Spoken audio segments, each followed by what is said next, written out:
Авилгын гэмт хэрэг өсөхийн хэрээр үндэслэлгүйгээр хөрөнгө өгөх, мөнгө угаах гэмт хэрэг өсөх хандлагатай байна.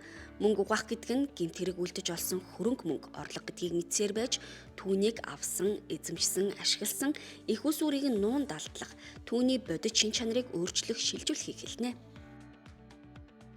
Прокурорын байгууллагын цахим бүртгэлийн нэгдсэн системд бүртгэгдсэн мэдээлэлс үзэхэд сүүлийн 5 жилийн хугацаанд буюу 2020-оос 2024 оны хугацаанд нийт 870 орчим мөнгө угаах гэмт хэрэг бүртгэгдэн шалгагдаж, үүнээс 300 орчим хэргийг шүүгч шилжүүлсэн байна.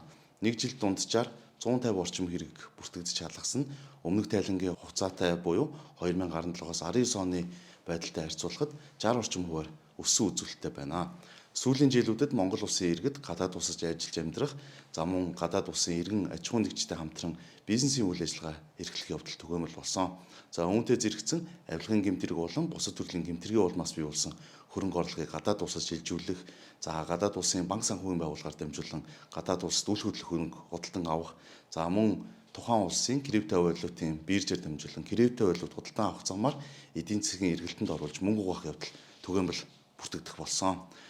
Хүчин төгөлдөр мөрдөгч хууль тогтоомжийн хүрээнд гадаад улсын мөрдөх байгууллагатай хамтарсан болон зэрэгцэн мөрдөн шалгах ажиллагаа явуулах ажиллагаанд нэлээдгүй хүндрэл учирдаг. Мөн тухайн улстай эрх зүйн харилцан тусцаа үзүүлэх гэрээгүй зэрэг ийм эрх зүй хязгаарлагдмал нөхцөл байдал байгаа хэдий ч олон улсын баримт бичиг олох, авилгын эсрэг нэгдсэн үндэсний байгууллагын конвент зэрэг баримт бичгүүдэд үндэслэн гадаад улсын мөрдөх байгууллагуудтай хамтран мөрдөн шалгах ажиллагаа явуулах замаар гэмтрийн улмаас бий болсон 14 орчим сая Америк долларын хөрөнгийг буцаан авах ажиллагааг амжилттай гүйцэтгэж байна. Санхүүгийн хориг арга хэмжээ авах байгууллага буюу ФАТФ-д мөнгө угаах, терроризмыг санхүүжүүлэх эрсдлийг тодорхойлох, үнэлэх 3 дахь удаагийн эрсдлийн үнэлгээг хийж тайлагнах үүрэг бүхий ажлын хэсгийг хууль зүйн дотоод хэргийн сайдын тушаалаар байгуулсан бөгөөд улсын ерөнхий прокурорын газар болон Монгол банкны санхүүгийн мэдээллийн алба, санхүүгийн зохицуулах хорооноос ахлан ажиллаж байна. Монгол улсын хувьд та бүхэн мэдж байгаа 2019 онд сарлж жагсаалтад орсон, 20 онд гарсан.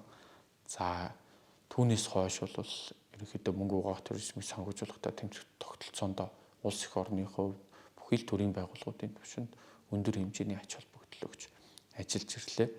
Сүүлийн юугаар бол өнгөрсөн 5 жилийн хугацаанд Монгол улс энэ ФАТФ-ийн техник хэрэгжилтийн 40 зөвлөмжийн үнэлгээг биелүүлсэн Аз тивийн анхны орн болсон байж байгаа.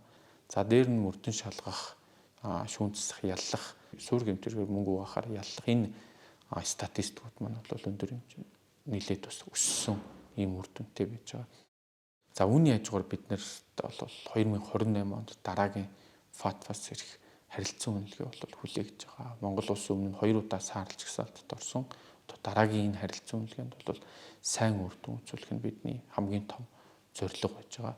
Үндэсний эрсдлийн үнэлгээний дэд дахлагчаар улсын ерөнхий прокуророос прокурорын газрын төлөөлөл ажиллаж байгаа. Мөн дээрээс нь хамгийн гол зүйл болох улс орны мөнгө угаах терроризмыг санхүүжүүлэхтэй тэмцэх аюул занлын үнэлгээ гэж том ажлын хэсэг гэж. Энэ ажлын хэсэг бол нийслэлийн ерөнхий прокуророос ахлаад явж байгаа. Тэгэхээр ер нь бол прокурорын газар өөрөө мөнгө угаах терроризмыг санхүүжүүлэхтэй тэмцэх энэ тогтолцоонд маш том оролцоотой байдаг.